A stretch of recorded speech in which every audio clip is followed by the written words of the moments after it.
I am very excited and pleased to be on this panel with my two distinguished guests, and we will start to my right. Hello, everyone. So happy to be here. My name is Miriam O'Shea. So just a quick intro to me, I guess. I have been at YouTube Music for 7 years. The past 3 of those, I was working as a major labels partner manager.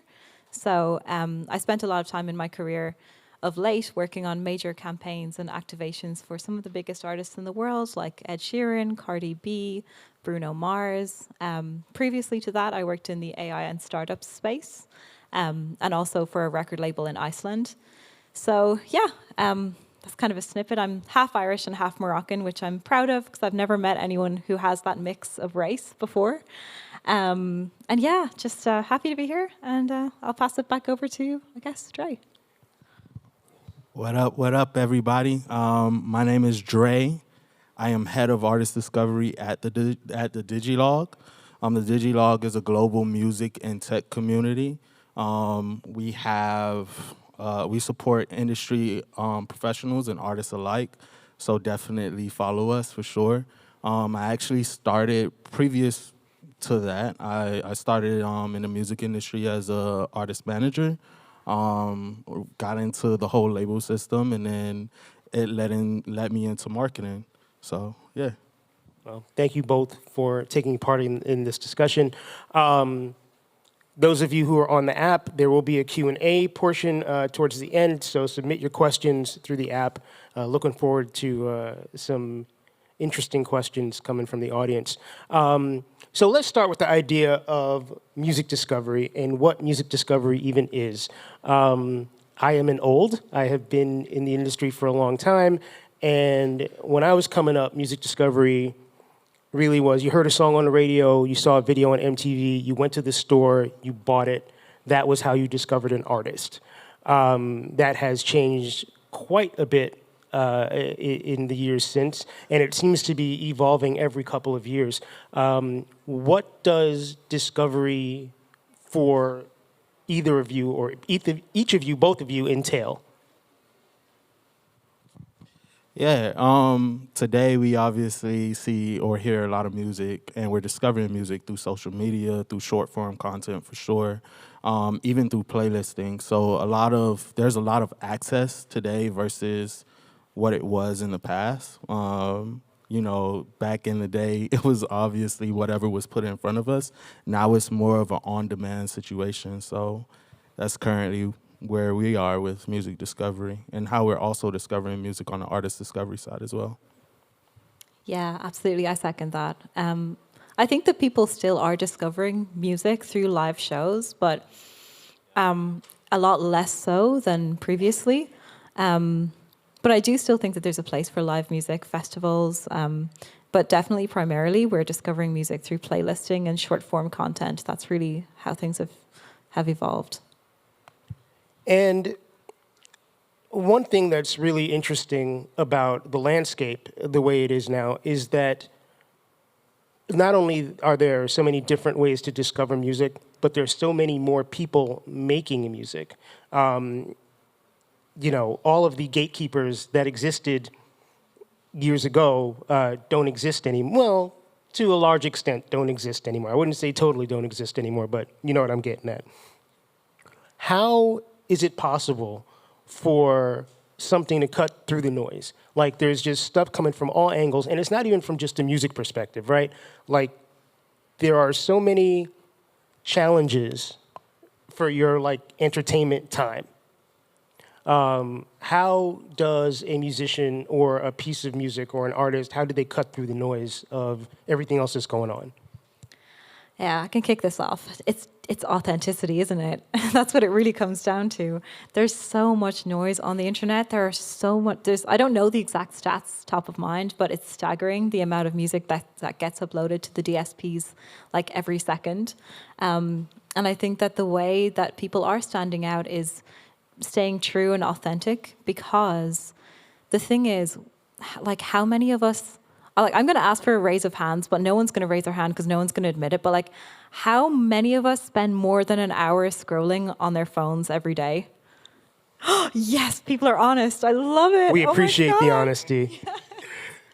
And the thing is, when we spend that much time absorbed in all of that noise, we lose our authentic tone of voice. By the way, I wish I could follow my own advice here. I don't. I'm also completely lost in the noise. But I think that a core part of building that authenticity to stand out is by detaching from the noise, sitting in your own silence, maybe take a trip, sit in nature. I don't know. Is it just me? But I think that that's one of the biggest ways that we can get back in touch with ourselves and find our own authentic voice. And it's through that authenticity that we're going to stand out amongst a huge amount of people that are all following each other. Yeah, nah, I definitely agree and second that for sure. I'm going to go ahead and continue off of authenticity and say that's what makes you you. It's your uniqueness that's going to help you stand out, of course, and that uniqueness also needs to be represented in whatever content you're putting out, how you're representing your brand, so on and so forth. So definitely authenticity is the key to, cutting through the noise. And authenticity it's a buzzword now, right? Everybody says, like, I'm trying to be authentic. I'm going to be authentic. Like, this is the real me. But it's like, you use the word authenticity, but then you sound like Beyonce, or you sound like Future, or you sound like, Jason Isbell, whoever, Morgan, I don't want to say his name. You sound like whoever is the popular person at the time. And I realize that there's a lot of pressure, from management, from society, from wherever, to, people think the way to get successful is to copy what someone else is doing and being successful at. So I think along with authenticity, there needs to be a sense of self and originality. I don't know if y'all have any thoughts about that piece. Mike, are you saying that the word authentic is inauthentic?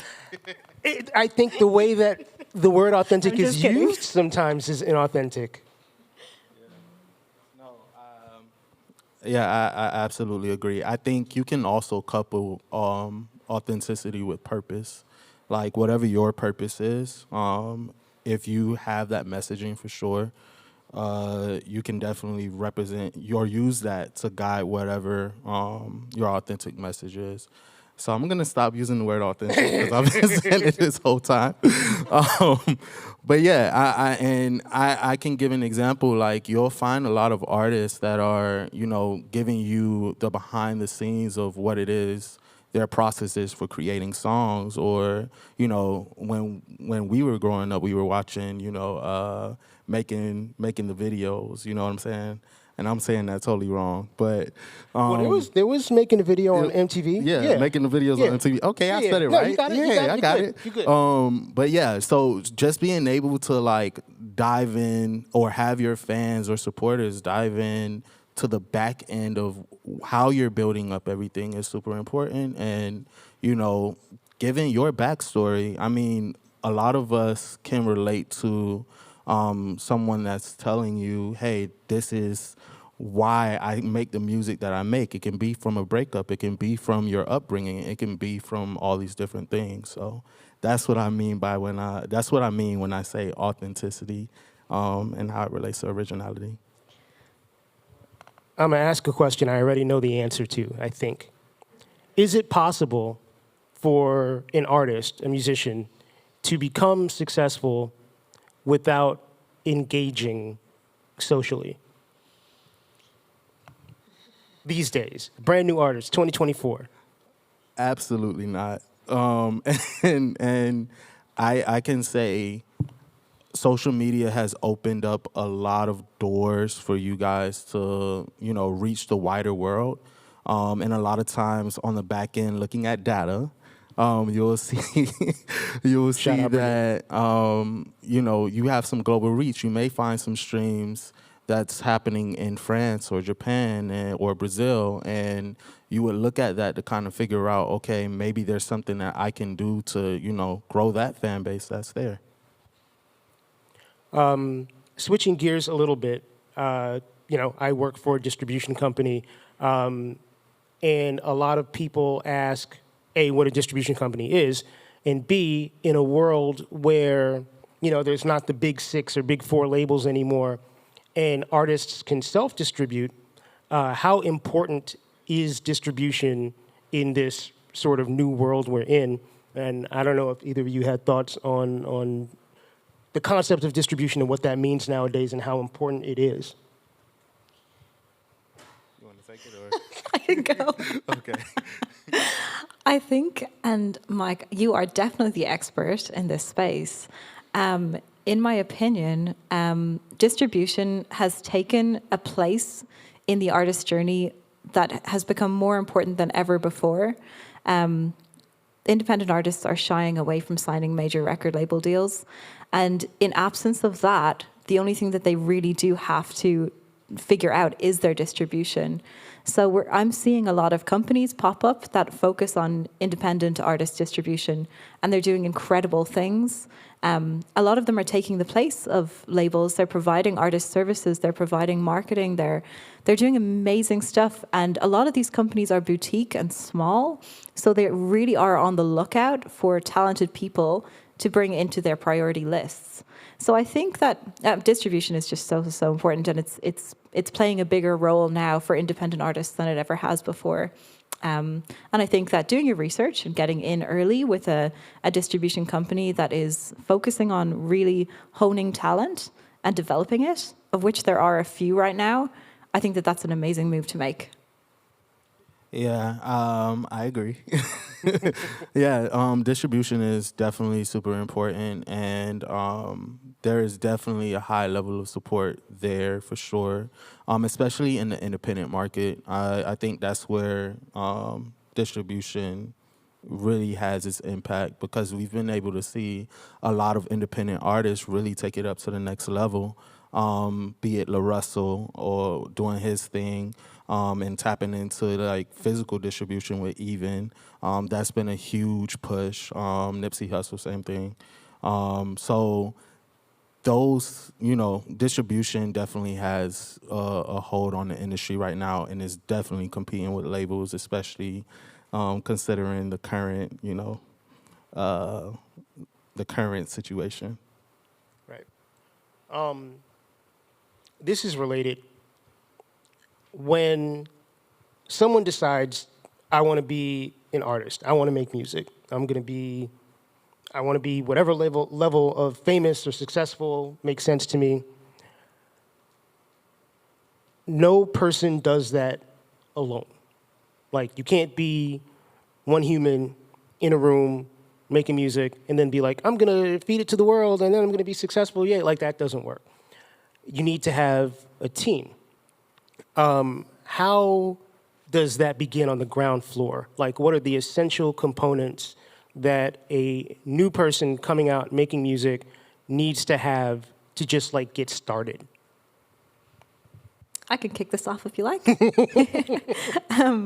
I love this question, and I want to start the answer with a bit of empathy. So even at the roundtables mentoring session that I did today, I met some folks who had this exact question, and I hear this question every single time I do mentoring or I meet an artist. It's, how do I build my team? When do I build my team? When's the right time to bring people in? Who do I need? And I think starting with some empathy, I will say, when you're first beginning as an artist, so you're just taking those first steps into studio, you're writing, you're trying to figure out what your soundscape is, what your sort of genre is, or how you fit into the musical world, it's very intimidating to think of all of the things that you need to actually take it to the next level. So first of all, just a bit of empathy to say, like, you're not alone. Every single person starts there. But when you do have your product, that's when I think you need to start looking at your team. So when I say product, like I tell every single artist, you can be amazing at social media, you can be a great dancer, you can be a great actor, you can be an amazing like networker and have all these great connections in the music industry. But if you don't have your product, and your product is the music that you're proud of, that you can go, this is me, look me up, this is my name, look me up on the DSPs. Once you have that product, at that point, you're ready to start looking for a manager, a person to do your content. And also, like, as well at that early stage, like part of your team, I always say, should be an incredible mixing engineer. Don't like scrimp on, like, if you're going to spend money on one thing in the music creation process, it should be a mixing engineer. Yeah, I love that. Yeah, I would definitely, and I'm gonna go a little different here. I'm gonna say, to add on to what you said, I would start with self-education. I think that's super important, right? Outside of like jumping into getting a manager or a lawyer or a content person, I agree with self-development is super important. If you're a singer, definitely put yourself in vocal lessons. Just because you can sing doesn't mean that you don't need vocal lessons. If you're looking to develop your writing, go to writing camps, tap into these different, programs to kind of figure out what your sound is. Definitely invest into, studio, whether you're recording yourself or, looking for an engineer that can fully, develop your sound with you. That is super important. Once you have those steps, then you got something to rock with. You can then figure out, okay, I would say the next steps would be who can help me build what it will look like to everyone else when I'm putting out content. So I would go the content route because that's how people are discovering music today and build around that. If you can find a dope content creator, you can put out, short form content surrounding whatever music you're distributing through the DIY distributors at first. Maybe it's DistroKid, CD Baby. And once you're putting out that content, you should begin to start looking at the data and seeing the traction. From there, once you have that traction is when you should decide, okay, I need to build my team a little bit more because now we have a lot of traction behind the songs. I need a manager that can help me, develop beyond because I can't take it past this level. I need somebody else who can help me take it there. And then, yeah, you just continue that cycle until you, continue to grow. There's so much baked into what both of you said, and I'm sort of now putting myself in the perspective of an artist or in the shoes of an artist, and I'm like, wow, so I got to be a business person, and I got to be a networker, and, I have to sort of be I have to be all of these things in addition to being an artist. I don't think there's a way around that, but how do you not lose your kind of artistic integrity when you've got like all this other like practical business stuff that you have to figure out? That is a loaded question. I'm going to take another nap just from you saying that. But no, that's a very good question at the same time. And I honestly think it's important to remember that, you're not on a time limit. It's not something that you have to rush. Take your time, one, breathe, take mental health days.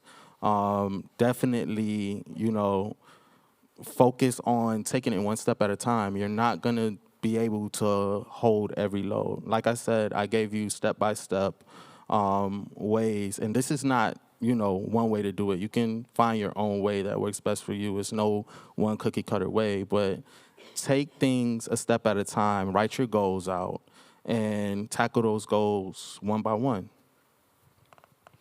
I totally agree with that. And to add on to it, when it comes to artist burnout from all of the things that artists need to do these days, one part of it is, hey, artists, take a mental health day, for sure. One part of it is like, be responsible for your own mental health and make sure you bake that in. But another big part of it is, like, why are you burning out in the first place? And like, can we actually get to the root of why this is happening? And then can we put some responsibility on the companies that are causing this burnout? And I want to go into this a little bit and talk about it because, like, when you look at the world that we're in today as musicians, we've never had to do, I say we, I'm not a musician, I'm on the side, hush, but we... You should dap yourself up. You're a musician. Okay, we as musicians have so much to do like today, more than we ever have had to do before in the past. We have how many platforms? I've lost count. We've got TikTok, YouTube, Instagram, X. Oh gosh, I don't even know. Facebook. Snapchat. Oh gosh, Snapchat. What else? So many. But then not only do we have all of those platforms, we have a bunch of formats within the platforms too. We've got short form content. We've got long form content. We've got photographs. We've got tweets. We've got, are they even called tweets anymore? I don't even know. No. Are they really called X's? Okay, whatever. So I'm totally discrediting my point here. Anyway, back to it.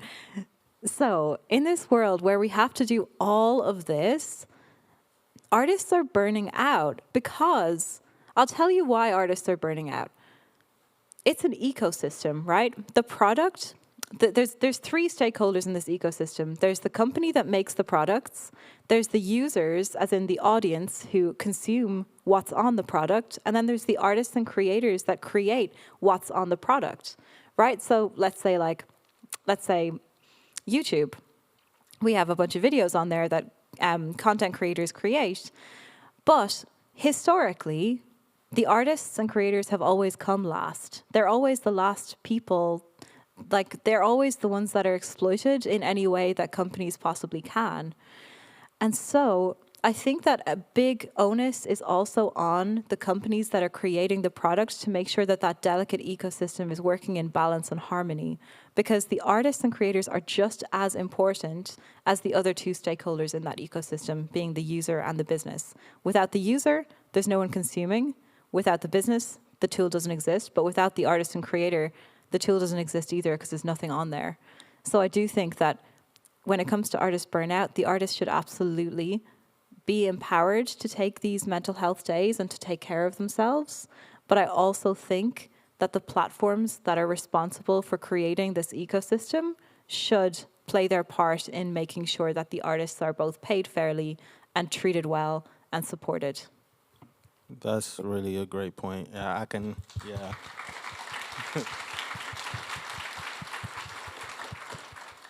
Yeah, with that being said, and pointing out like how much of an overload all the features are on each platform and how many platforms there are, I think that for you to take back power into your own hands, artists, managers, industry professionals, focus on your top 2 or 3, and that can help you not feel so overwhelmed and, catch anxiety with everything else that's going on.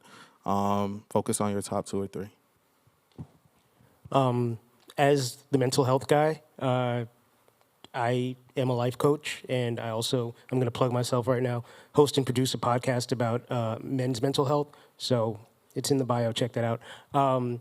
I do think that any conversation about anything that happens in any industry, specifically any creative industry, has to take at least some time to focus on mental health. Creatives, artists, musicians, there have been studies done that pretty much prove that people who are artistically creative undergo more mental wellness issues than the average person. And, I also strongly advocating for yourself. You better than anybody else knows you. And I realize that everybody wants to be successful. Everybody wants to be rich. Everybody wants to be, live out what they think happiness means. But you don't kill yourself on the way to get there. You have to determine what works for you. You have to determine when you need to say no. For those of you working with managers and labels and distribution companies, you are the integral cog in the machine. If you say stop, shit stops. So when you need to say stop, and apply this outside the music industry into your lives. When it's time for you to stop or pause, press pause, press stop, do it. Managers going to have to deal with it. But advocate for yourself, because at the end of the day, you're all you got. So I just definitely want to impress that while we're talking about mental health. So going back to the distribution conversation, right? you are an artist, you're a label, you want distribution. It's not like a plug and play kind of scenario. How do you, as an artist or as the manager of an artist, prepare for conversations with distribution companies? Yeah, I can take this one. For sure, I mean, as an artist, label, or however you're presenting yourself, you are a product at the end of the day. This is a business, so you definitely want to make sure that you are able to present some sort of deck or portfolio that has all your stats lined out or outlined out. So that's streaming numbers. That's your release plan that you plan on releasing with this new distribution company. And let me back up here because there's 3 levels of distributors, right? You have your DIYs, again, which is your CD Babies, DistroKid. You have your independent distributors, which is Vidya, Symphonic, and then you have your major distributors, which is the Orchard or ADA. Any of the distributors that's under the big 3 are your major distributors. If you're approaching your DIYs, you can distribute on your own. It's done by you guys. Independent and your major distributors, you have to present a little bit more in order to receive those label services or or even having a rep who can, pitch on your behalf. So you would need to present, okay, this is what I've been able to do by myself. These are the numbers that I've been able to, or this is the amount of traction that I've been able to draw to my artistry and brand. So social media stats, your streaming stats, and then your release plan. What does it look like 6 months from now, a year from now? Once that vision is fully seen, then a distributor can take you on and say, okay, we're interested in potentially partnering with you to support whatever your next steps are. Yeah, I mean, flying by the seat of your pants doesn't really seem to work anymore. I feel like you have to have stuff planned out months, if not, like, I've seen artists who have, like, 2025 plans all, like, lined up. Absolutely, yeah. We actually did a deck for an artist that I can't name right now, but yeah, we pitched like tour dates that was in 2025. We included some television appearances, just everything that encompasses her whole brand. So yeah, just to kind of consider that when pitching to any major or independent distributors. Anything to add, Miriam?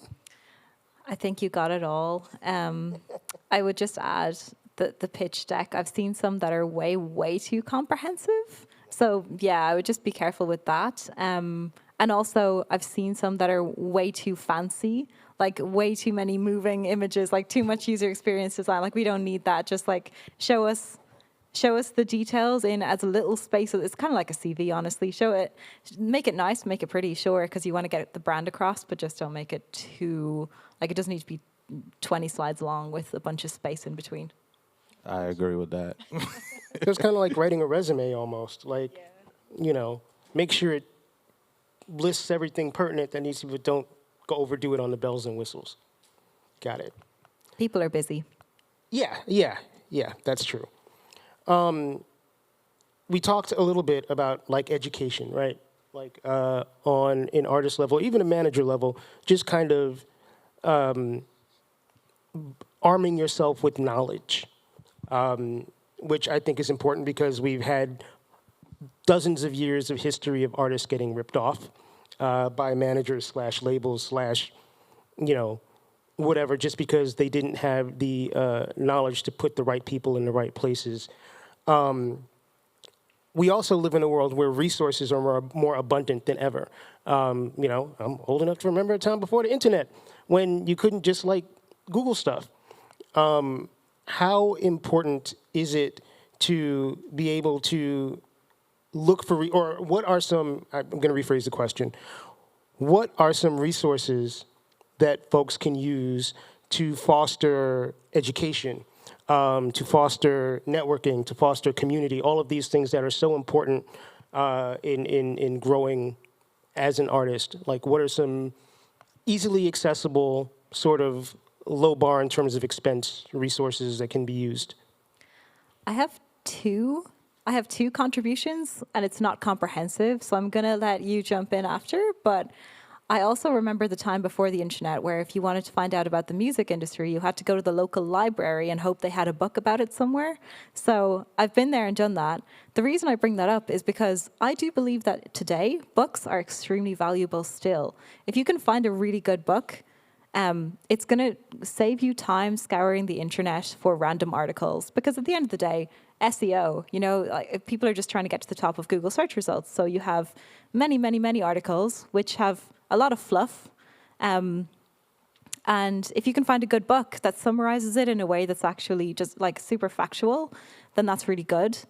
As I say this, I realize we now have AI. So you know what? One of the greatest things that I've been doing lately is just putting a prompt into Gemini or ChatGPT or whatever it is that you use and just asking the question. And usually the results that they turn back has been not that bad and can save you hours and hours of scrolling articles. So there's a place for books still in this world, and definitely utilize the tools that AI provides for learning, because you could save a hell of a lot of time.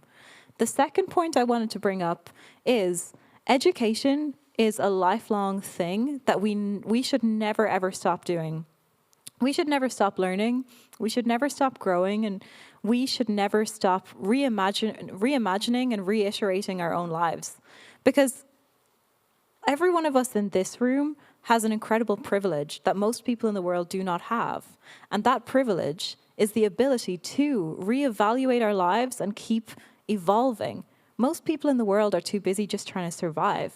So with that great privilege that we have, I think that we should be open to learning and continuing our growth. One of the ways that I make sure I continue to grow in a world that's so fast-paced that I have a million things going on, and I'm not even an artist, right? Artists are like busy trying to make music, maybe new music industry executives are trying to get a job, they're doing interviews, they're building their CV. So one of the greatest things that I have done for myself within the past few years that has really elevated me has been building it into my habits. Any readers of Atomic Habits in this room? It's a great book. Yeah, it's a great book. It's so good. But yeah, essentially it's about how growth really stems from the daily habits, the daily and weekly habits that we implement. So I'll give you an example. My calendar has a notification that pops up every Friday at 11 a.m. on the dot, and it says, okay, this week you're going to read X, Y, and Z. Tick, tick, tick, tasks, done. And then you're going to do 10 minutes of vocal exercises. Tick, done. It's just like 11 to 11:30 every Friday. My calendar tells me I'm going to do this. And then a year from then, suddenly you have all of this knowledge that you would have spent the whole year trying to convince yourself to find the book and open the thing. And does anyone else here have ADD? Oh my God, yay! Right. So I feel so welcomed. Right. Thank you. It's so difficult, right? So it's habits and making sure it's in our schedule, in our agenda. That's the only way that we can make sure that we're keeping ourselves accountable. Those are a lot of great points. And I'm gonna jump on the book one because that's where I started from.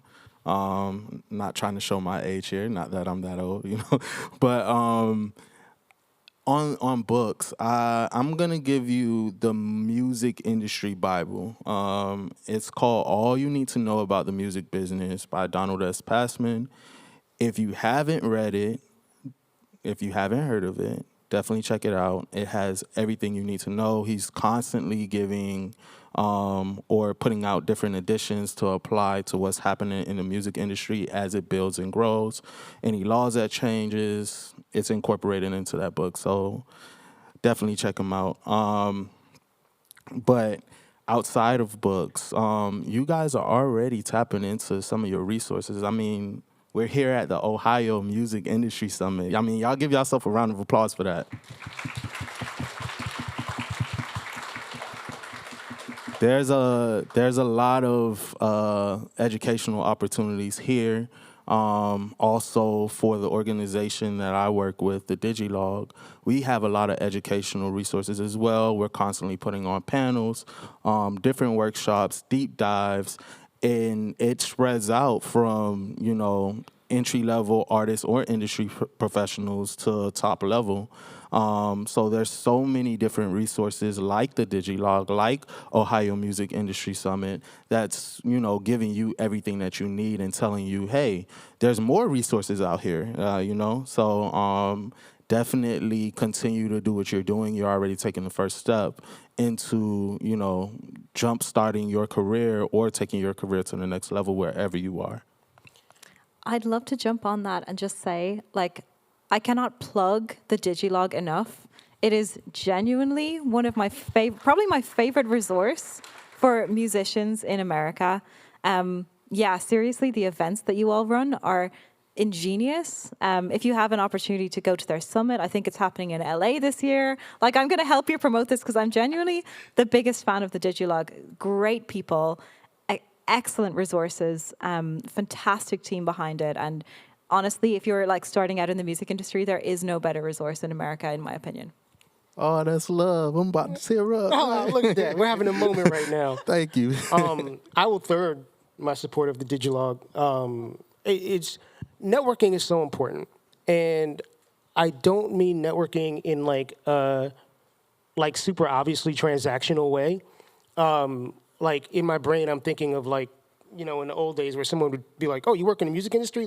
Here's my demo tape, or here's my card, or can I have your card, or whatever it is. It's building relationships. And we're in a space right now where there's probably 100 or so people in this room. Our greatest resource as humans is other humans. So while we're all here trying to, build brands, build a name for ourselves, build relationships, let's actually do that. And, there's so much intelligence, so much community that could be generated just from the people in this room that I think could lead to so much success. So, just take advantage of when you are in rooms with large amounts with people in general. It could be 2 people, doesn't matter. And, build community from that, because community is ultimately what builds and breeds success. I agree. I agree as well. And I would add to that and also say your relationships, play the long game. Don't play the short game, right? People that I've met as friends 5 years ago are the people who hired me 5 years later.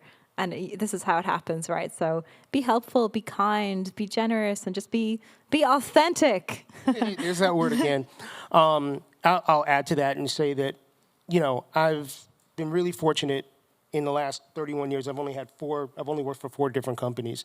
And each job that I've had, I've made because someone at my previous job that I encountered knew me and appreciated my work and recommended me to the next company that I worked for. So, I'm living proof that networking, and even when it's unintentional, networking and relationships are super, super valuable. And I also just want to add real quick, again, if you have questions for us, type them in the Q&A section on the app. I'm seeing no questions yet, and that makes me a little bit sad. As we wait on questions, I know we tapped into communities a little bit in terms of networking. And I kind of want to circle back to the fan side of engagement. Yeah. It's important for artists to build your own communities. So keep that in mind as you're building, your fan base. Figure out different ways to bring them to your own world and draw them in. And, think of your fan base as your community. That's all I wanted to do. I just wanted to plug that in. And that brings up an interesting question, right? Because from a fan level, and again, I'm going to play the old man card. 20 or 30 years ago, artists did not have direct access to their fans. Fan is a weird word. To the people that appreciate their art. They don't have the relationships, or they have relationships now that they didn't then, but there are also times when that relationship can maybe feel a little weird or go overboard, or like people get too familiar, and that is one thing that can certainly wreak havoc on an artist's mental health in particular. How do you draw a distinction? Like, how do you draw a line there?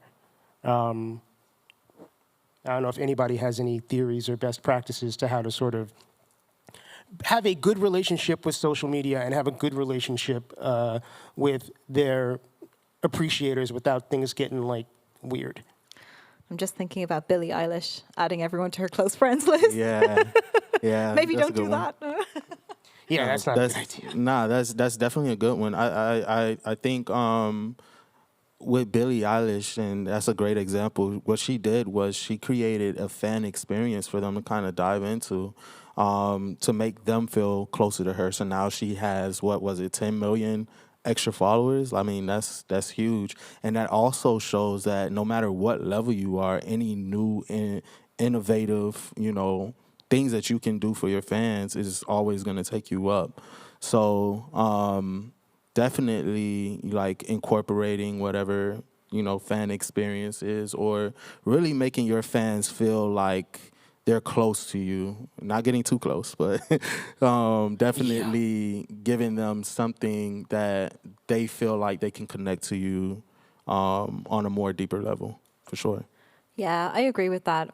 And I'd also add to that and say, like, I think when you meet your fans face to face, it is really, really important to do that. So, like, one of the ways that I've seen artists that are doing like independent artists that are doing really well is they've been doing pop-ups for their merch. So they've been selling merch and inviting their fans to come meet them and say hi. And sometimes maybe they're going to come across fans who feel like they have a more personal connection with them than they do, and that could be a little scary for them. And I don't know if anyone here has ever had a stalker. Don't post my location on Instagram anymore.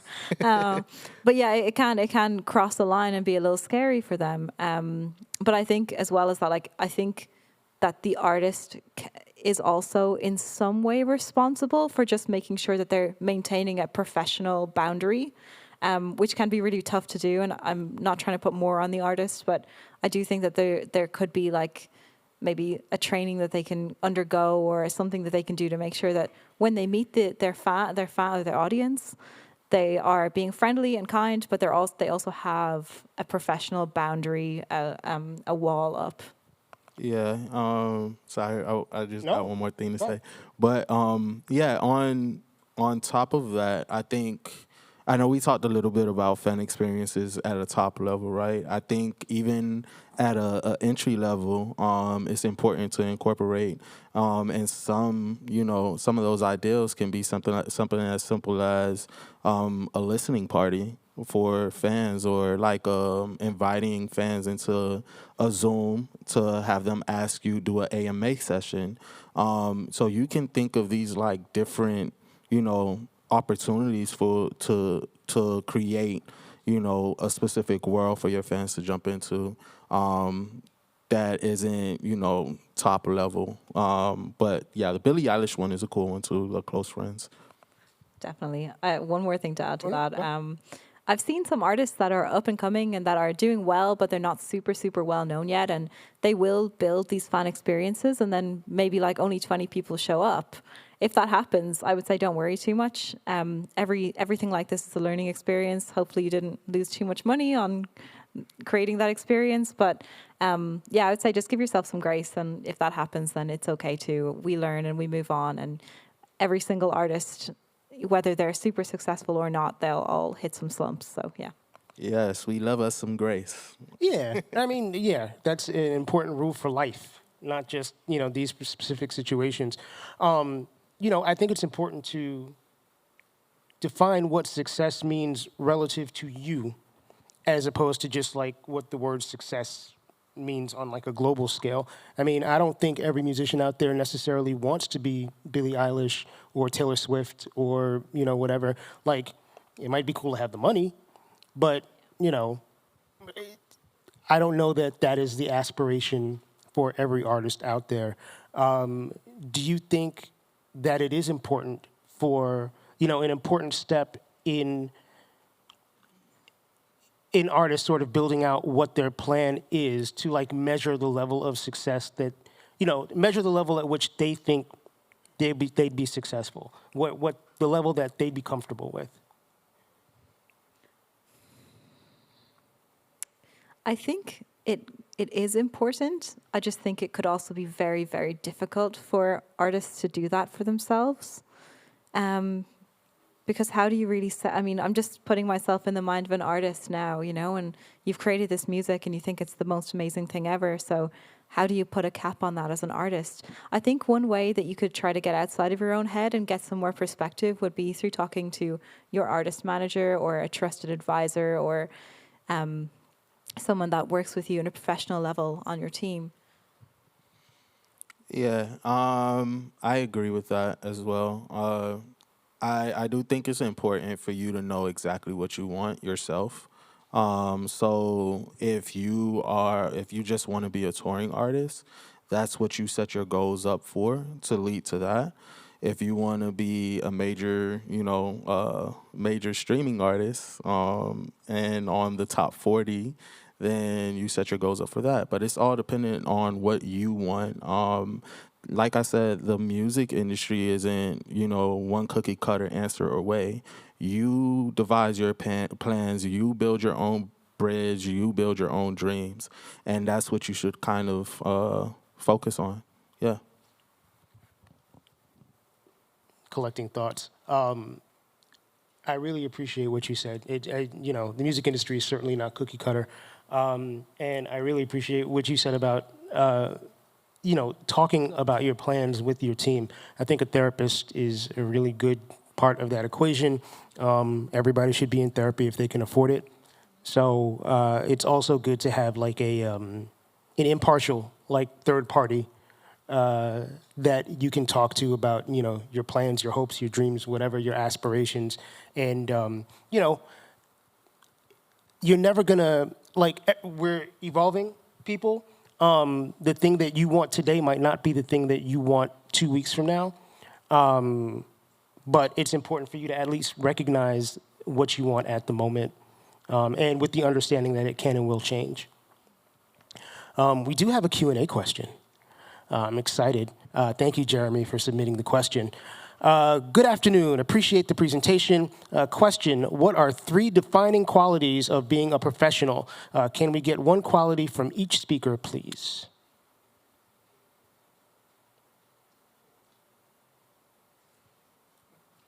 I hate that we're only allowed one. I'm going to allow you to break the rules. Really? Yes. Oh, thank you. Oh, damn, now I have to think of a second one. Okay, I would say in my experience as a professional, and I'm like sort of 10, 11 years into my career, but I think that the one thing that has really stood to me throughout my career and throughout my journeying around the world and with different companies has been the ability to adapt. The ability to adapt, especially in the world that we live in today. Everything is tech. Everything is tech disrupted. It's already happened. We're moving at the speed of lightning. Companies that you work for could change overnight and probably should if they want to keep up in the world. Adaptability. Yeah. I love that one. You stole mine. It's all good though. Another one that I would definitely say you should have is organizational skills. Super important. One thing that drives me crazy, and I have OCD, is when things aren't organized. And the reason why organizational skills are super important is you have all your legal documents that you got to do with songwriting, splits, and so on and so forth. So there's so much that goes into releasing music and, putting it through a distributor that you want to make sure that you're, super organized. It makes business a lot easier. Remember that this is the music business. So organizational skills is a big one. My answer is going to be a little different here. one thing I think you need in order to be a good professional, and I lost the question, so I don't know if I read that back properly. One defining quality of being a professional, I don't know if this is so much a defining quality as something that I think you need to have. You need to have a life outside of what makes you a professional. Amen. I have, over the years, seen lots of people get super invested in their careers, and then when they lose their job, they lose their identity. I say this as someone who's done this for a long time and have had my own struggles with figuring out what my identity is. Make sure your identity is not fully tied into your job, whether that is a job as a musician, a job as a music marketer, a job as a roadie, whatever it is, it doesn't matter. Have interests and things that define who you are outside of what you do for a living. What you do for a living is not who you are. It should never be who you are. So that would be my answer to that question. I absolutely love that. So true. I also wanted to add that, this question is about what makes you a good professional, right? There's so many things that we could have said, right? We could have said incredible analytical skills. We could have said excellent, insert some other business terminology. Right. But instead, what we did, and we all work and have worked in business for a long time, we know about all of this stuff too, but you'll notice that what we focused on was ground level, foundations, basics. And it sounds so simple, but it is so important. We overlook the simple things a lot. Question from Sydney in the audience. What about an artist do you think makes them marketable? What would you look for in an artist to build their brand or expand their reach? Can I say the word? Authenticity. Should have had everybody say it together. Yeah, definitely. What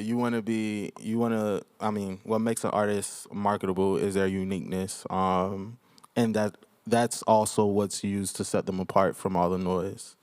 That's my personal answer. Yeah, I totally agree with that. I'm going to get a little bit specific here as well and say what makes you marketable is how you view yourself as your own brand as well. So, like, some of the most ingenious musicians or bands that I've seen market themselves like in such incredible ways. And I'll give you an example. There's this one band that has tied themselves to a color, and that color is in their band name. And all of their merch, all of their music album covers, even like the way that their music is created, it all ties into that one color. And having that tied to a color makes your entire brand so cohesive, like memorable. And yeah, it's just, that's one of the ways that you're going to stand out as well. I mean, authenticity is very, very important, but that ties into it. That's one of the ways that we can actually implement authenticity. Got me breaking my brain trying to figure out who that band is. Me too. Yeah. I'll tell you after. All right. Question from Brady. Thank you for submitting questions, everyone who submitted. What up-and-coming artists today do you think are doing a good job at audience engagement and distribution? I feel like those are two different things. I can say on distribution, I feel like I mentioned his name earlier. I feel like LaRussell has done a great job on the distribution side and making sure he's able to exercise everything that distribution has to offer. From working with a company called Even that's doing some amazing things right now for independent artists looking to, make some money. We all trying to make some money, right?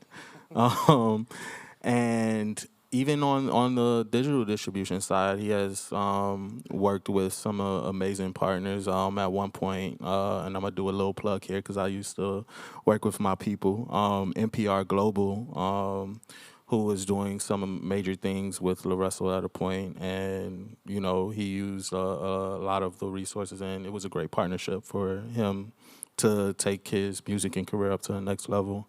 On the fan engagement side,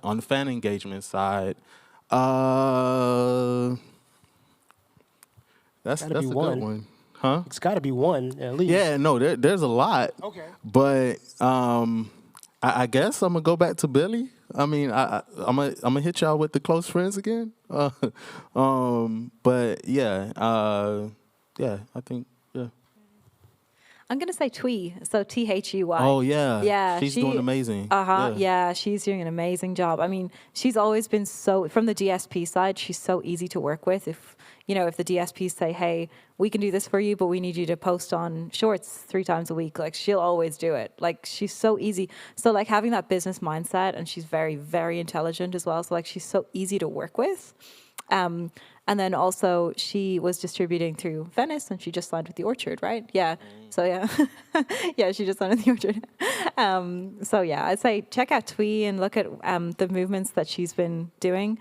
Her old distribution company has a case study about how she navigated her way through the distribution landscape as well, which is so interesting. It goes into the details of how they built the Spotify campaign around her. So yeah, definitely Twee. Yeah, and I'm gonna throw in Tanner. I'm probably announcing her name wrong, but Tanner Adele, country artist. She just got featured on the Beyonce album too. So yeah, she's doing some amazing things on the countryside as well, and tapping into her fans in an interesting way. So it's been cool. I'll actually give a plug to somebody who hopefully y'all will stick around for tomorrow, Jason Isbell. Fire. The way that Jason's a couple years younger than I am, but we're in the same age range. Just the way that he navigates social media, and I'm going to use the word now, is so authentic. And, just also doesn't like bend in the face of criticism. Like he doesn't hide when people start talking shit. He's also like super engaging and friendly and intelligent and interesting, I think. I think that's it doesn't feel like there's a company or a machine telling him what to do. He's kind of doing it himself, and he's kind of doing it the right way, I think. Yeah, for sure. Shout out to Jason. We had one more question. Thank you, Kyle. What are common mistakes you see artists make in promoting or self-distributing releases? Oh, I can take this one. Sorry. It's all you. I was like, you hadn't even got the words out yet, and I was microphone already up to the lips. So I was managing an artist, and I'm throwing her under the bus because like she's my sister, so I'm allowed to. But if anyone else talks smack about her, I will hurt you. But yeah, so like we were planning her release strategy, and like we had it all set up, and I was going to invest in having her music properly produced, mixed and mastered. And then she called me up one day and she goes, "Hey, Miriam, I just put out my music. I used DistroKid, and it's going to be online tonight." Oh, and I swear, I said, wow, we've been working together past 6 months to build, like to brand you, to market you, to like get you out there, to sort out your release strategy, to find out your soundscape, to book you some live shows once the release comes out, to get you on playlists, to like properly promote your release. And then suddenly, click, it's online. But the reason why I bring up this anecdote, and I hope she never sees this because she'll probably never talk to, oh my God, I'm a terrible big sister. Oh, don't ever work with family. But yeah, so this is actually a common problem, is that a lot of artists, they make music and they want it to be online tonight. Like they'll make it in the morning, they want it to be online straight away. But like having patience and actually going through that release cycle, it's a no-brainer. You're going to set yourself up for success versus failure. So, yeah, I mean, for example, if you want to get playlisted, you need to be pitching to the playlist creators like 2 weeks in advance, 1 to 2 weeks in advance. So, yeah, just have patience. Did we work with the same artist? Because no, that is definitely something that's common. Patience is a huge one. So I'm definitely going to back you on that for sure. Yeah, I have seen a lot of artists mess themselves up by impatiently putting out music too early and not actually, going along with release plans and marketing plans, and it does affect them in the long run. I am an advocate. I'm always artist first. So if you tell me you want it done away after I've already suggested, the best advice that I could give you, we'll go with your way, and then we'll see how it turns out. But definitely, you know, it's important to be patient and, you know, have trust in your team and the people that you're working with for sure. Awesome. Well, on that note, we're running over, so I want to thank you both for participating. I want to thank all of y'all for being a part of this. Thank you, Josh. We'll be here. Come find us, say hi, follow us, do all the things, and I hope you have a great rest of the summit. Thank you.